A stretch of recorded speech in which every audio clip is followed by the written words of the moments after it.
اکثر لوگ نماز کسی بھی مسجد اور کسی بھی امام کے پیچھے پڑھتے ہیں، کیا یہ جائز ہے؟ بالکل جائز نہیں ہے۔ سنی امام دیکھنا چاہیے، بد عقیدہ وہابی کے پیچھے نماز نہیں ہوتی، اس لیے کہ اس کے بعد ایمان ہی نہیں ہے۔ اور اس کی دلیل میں بارہا کئی جلسوں میں دے چکا ہوں، پتہ نہیں اللہ جانے کب ہماری قوم کو سمجھ میں آئے گا۔ امام حسین کا ہم نام لیتے ہیں مگر امام حسین کی سیرت ہی نہیں دیکھتے۔ 22,000 یزیدیوں کے پیچھے کربلا میں امام نے نماز نہیں پڑھی، 72 لوگوں کے ساتھ الگ جماعت بنائی اور درد دیا کہ بڑی جماعت مت دیکھو، امام کا عقیدہ دیکھو، امام صحیح ہے تو پڑھو ورنہ چھوڑ دو۔ تو بڑی جماعت کا روب مت دکھائیں کوئی۔ تو بہرحال چاہے وہ حرم کا اور مدینے کا امام کیوں نہ ہو، اس کے پیچھے بھی نماز نہیں ہوتی اگر عقیدہ گندا ہے تو، کیونکہ مدینے میں بہت سارے بدعقیدوں نے بھی کسی زمانے میں نماز پڑھائی ہے۔ میں اس تعلق سے ایک آپ کو روایت سنا بھی دیتا ہوں، بڑی پیاری روایت ہے۔ حضرت عثمان غنی کی شہادت ہوئی، بلوائیوں نے قبضہ کر لیا۔ بلوائی کون تھے؟ عثمان غنی کے قاتل۔ مسجد نبوی میں بلوائیوں کا امام نماز پڑھاتا ہے۔ لوگ حضرت علی کے پاس آئے، کہا کہ آپ کیا حکم دیتے ہیں، ہم بلوائیوں کے امام کے پیچھے نماز پڑھ لیں جو حضرت عثمان کے قاتل ہیں؟ تو مولا کائنات نے کہا اس زمانے کے لیے میں نے رسول اللہ کی حدیث سنی ہے کہ سرکار نے ارشاد فرمایا کہ اگر ایسا وقت آئے کہ میرے مصلی پر ظالم مسلط ہو جائے تو آئے علی تو گھر میں نماز پڑھنا، اللہ تجھے جماعت کا ثواب عطا کرے گا۔ تو وہ تو عثمان کے قاتل تھے، یہ تو کمبخت ایمان کے قاتل ہے، یہ تو اس سے برے ہیں، اس سے بدتر ہے، یہ تو ان کے پیچھے نہیں ہوں گی۔ خوارج آج بھی موجود ہے، جو آج بھی خوارج کی نشانی ہوگی کہ مسلمانوں کی تکفیر کریں گے۔ جو بھی آپ کو یہ کہتا نظر آئے نا کہ فلاں کافر ہے اور وہ کلمہ گو ہو، اہل قبلہ ہو، ختم نبوت کو ماننے والا ہو، اس کے باوجود اسے کافر کہہ رہا ہو تو آپ سمجھ لیں خارجی ہے۔ جس میں ٹاپ آف دا لسٹ ہمارے پاکستان میں 2 بہت بڑے مکاتب فکر ہیں۔ بڑے میں کہہ رہا ہوں مشہور ہونے کی وجہ سے، تعداد تو ان کی بڑی تھوڑی کم ہے۔ نمبر 1 یہ جماعت المسلمین والے، اور نمبر 2 یہ کیپٹن عثمانی پارٹی برزخی گروپ جو سب کو کافر اور مشرک ڈکلیئر کرتے ہیں۔ تو یہ آج بھی خوارج موجود ہیں، ہم یہ نہیں کہتے کہ خوارج موجود نہیں ہے، لیکن جو ہے ان کو کہیں نا۔ اب بریلوی کا دیوبندی کو کہنا، دیوبندی کا اہل حدیث کو اہل حدیث کا، ان کو شیعہ کا ان کو، ان کا شیعہ کو، یہ تو غلط بات ہے۔ تو یہ میرے بھائیوں تصویر کا ایک رخ تھا۔ اب ذرا تصویر کا دوسرا رخ بھی دیکھیں جو یہ لوگ چھپاتے ہیں کہ ایک طرف تو یہ صحابہ کی تکفیر کر رہے ہیں اور صحابہ سامنے موجود ہیں۔ مولا علی علیہ السلام نے ایز اے لاسٹ ریزارٹ ان کے ساتھ قتال بھی کیا جب انہوں نے مسلمانوں کو قتل کرنا شروع کیا۔ لیکن آپ اہل سنت اہل تشیع دونوں کی تاریخ کی کتابیں اٹھا کے دیکھیں، مولا علی نے ان کے جنازے بھی خود پڑھائے ان خوارج کے جو مولا علی کو کافر کہتے تھے۔ آج کہتے ہیں جی فلاں صحابہ کو کافر کہتے ہیں، ان کو قتل کر دو۔ تو میں یہ پوچھتا ہوں کہ جو مولا علی علیہ السلام کو منہ پر کافر کہتے تھے ان کو تو مولا علی نے کافر نہیں کہا، اور کہا ہمارے بھائی تھے، بھگوڑے ہو گئے، ان کے جنازے پڑھائے، ان کی عورتوں کو لونڈیاں نہیں بنایا، اور قتال بھی آخری ریزورٹ کے طور پر کیا جب انہوں نے مسلمانوں کو قتل کیا۔ ورنہ مولا علی نے کہہ دیا تھا کہ تم میری سلطنت میں رہو، جس طرح باقی مسلمانوں کو بیت المال سے حصہ ملتا ہے تمہیں بھی ملے گا۔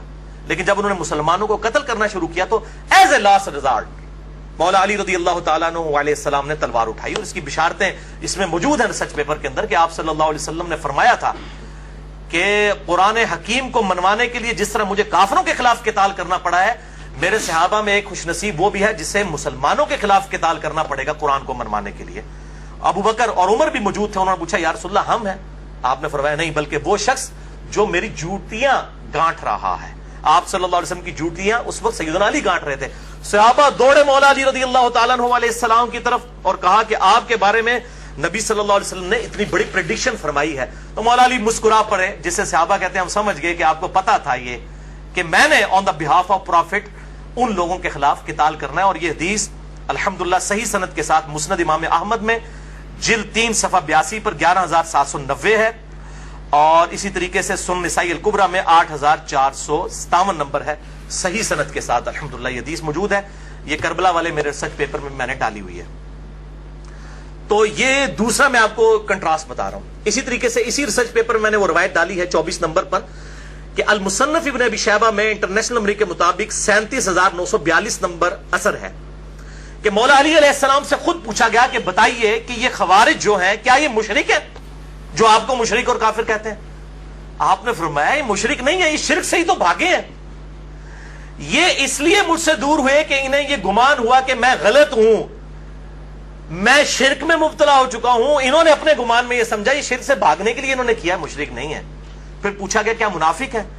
تو سیدنا علی نے کہا یہ تو اتنی لمبی لمبی نمازیں پڑھتے ہیں, قرآن تو کہتا ہے منافق تو بڑا تھوڑا اللہ کا ذکر کرتے ہیں, یہ منافق بھی نہیں ہے. اندازہ کریں آپ, یہ آپ دیکھیں پازیٹو, جس کو کہتے ہیں نا پازیٹو اپروچ, حسن ظن.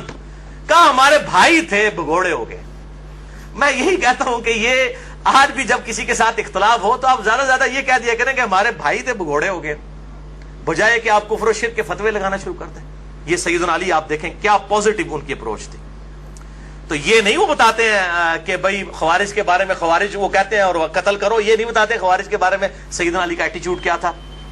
اچھا, اسی طریقے سے ابن عمر رضی اللہ تعالیٰ عنہ کا جو قول پیش کرتے ہیں صحیح بخاری 6930 نمبر حدیث کی ہیڈنگ سے, کہ ابن عمر کہتے تھے جی خوارج بدترین مخلوق ہے, کہ یہ کافروں کے بارے میں جو آیات نازل ہوئی مسلمانوں پر چسپاں کرتے ہیں.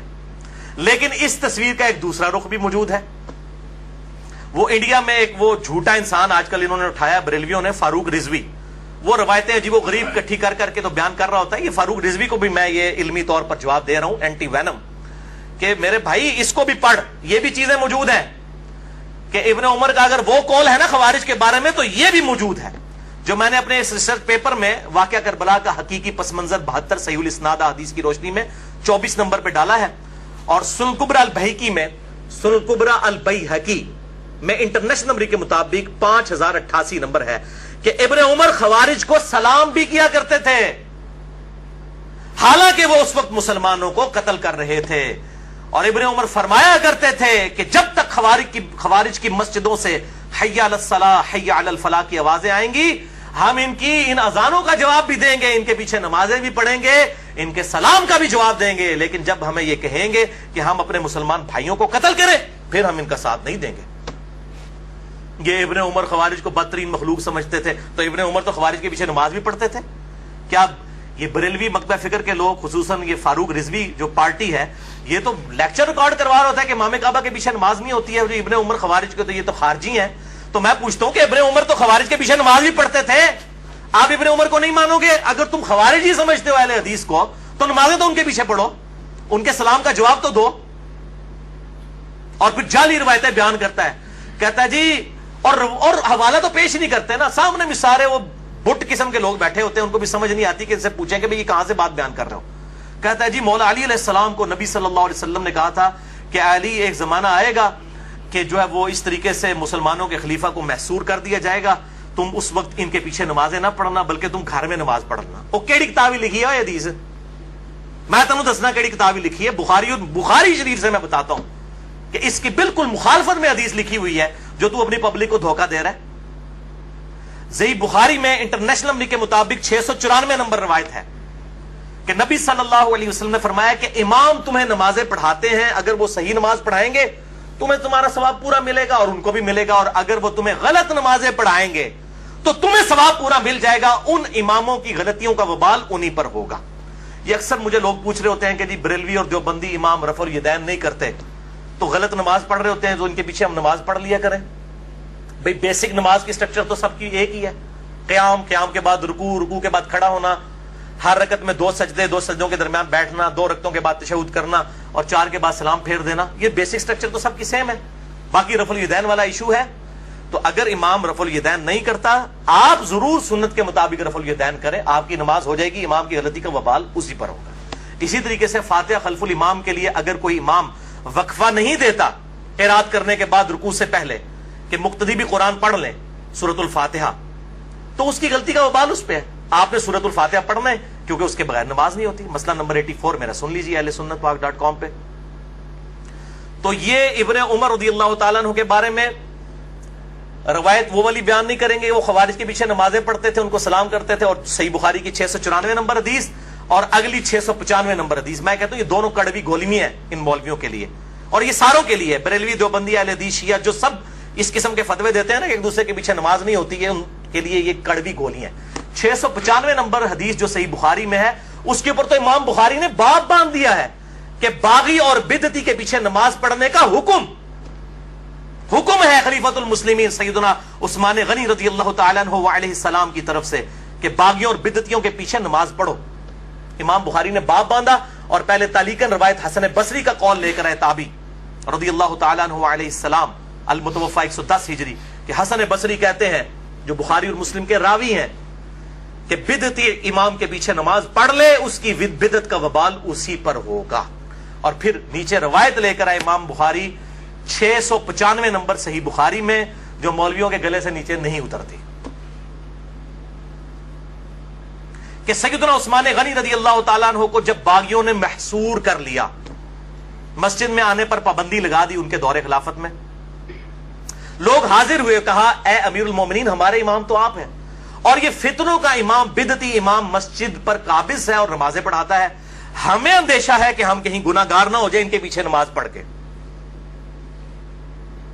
تو سیدنا عثمان نے یہ نہیں کہا اپنی 1.5 اینٹ کی مسجد لادہ بنا لو، حالانکہ سب سے بڑی چیز ان کی سٹیک پہ لگی ہوئی تھی خلافت۔ سیدنا عثمان نے کہا کہ نماز ہی تو مسلمانوں میں ایک نیکی کا کام ہے، تم انہی کے پیچھے نمازیں پڑھا کرو، جب تک یہ نیکی کا کام کرے ان کا ساتھ دو، جب برائی کرے ان سے الگ ہو جاؤ، نمازیں ان کے پیچھے ہی پڑھو۔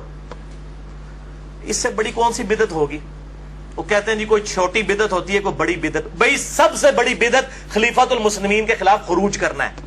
یہ جو آپ حدیث پڑھتے ہیں نا کہ کل بدعۃ ضلالہ وکل ضلالۃ فی النار، اس کو آپ ذرا پورا پڑھیں ابو داؤد ترمذی ابن ماجہ سے، کہ میرے بعد تم بہت اختلاف دیکھو گے، علیکم بسنتی وسنت الخلفاء الراشدین المہدیین، اس وقت میری سنت اور میرے خلفاء راشدین کی سنت کو لازم پکڑ لینا، اور دین میں نئی نئی بدعتوں سے بچنا، ہر بدعت گمراہی ہے اور ہر گمراہی دوزخ میں لے جانے والی ہے۔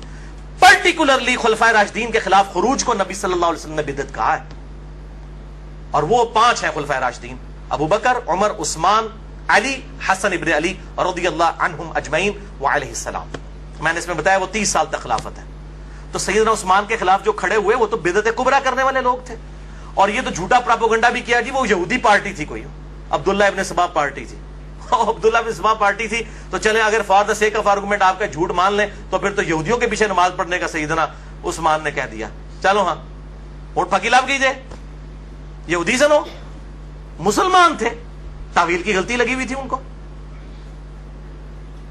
ان کے سرگنا محمد بن ابی بکر سیدنا ابو بکر کے بیٹے تھے، بعد میں خیر وہ پیچھے ہٹ گئے، وہ ایکسٹریم تک نہیں گئے، شہادت میں وہ شامل نہیں ہیں، مسلمان تھے۔ مسئلہ نمبر 116-20 سن لیجئے میرا، کہ سیدنا عثمان کی شہادت کی اصل وجہ کیا تھی؟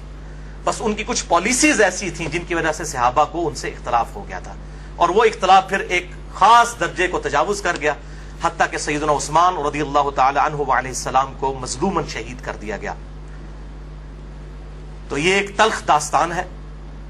تو میں بتا رہا ہوں کہ سیدنا عثمان کی لائف سٹیک پہ لگی ہوئی تھی، پھر بھی وہ کہہ رہے ہیں نمازیں ان کے پیچھے پڑھو، اور یہ کہتے ہیں امام کعبہ کے پیچھے نماز نہ پڑھو، فلاں کے پیچھے نماز نہ پڑھو، فلاں کے پیچھے۔ یہ فاروق رضوی صاحب کو میں بتا رہا ہوں کہ میرے بھائی یہ روایتیں بخاری سے پڑھ کے سناؤ، اور جو تو جعلی روایتیں بھائی بیان کر رہا ہے نا کہ جی مولا علی کو نبی صلی اللہ علیہ وسلم نے کہا کہ گھر میں ہی نماز پڑھنا، وہ کیڑی کتاب ہی لکھی پائی کٹ بار سن سنا کے سننی ٹنی سننی اسیاں بکش مسلمان کتاب و سنت کے دلائل پیش کرتے ہیں، ٹن کیا ہوا اپنی پبلک کو، کوئی ریفرنس پیش نہیں کرتے ہیں۔ تو میں کہتا ہوں سنی بنو، ٹنی نہ بنو، یہ ٹنی ہے، سن سنا کے سننی، سنی صحیح سنی بنو، کتاب و سنت کے منہج کے مطابق چلو۔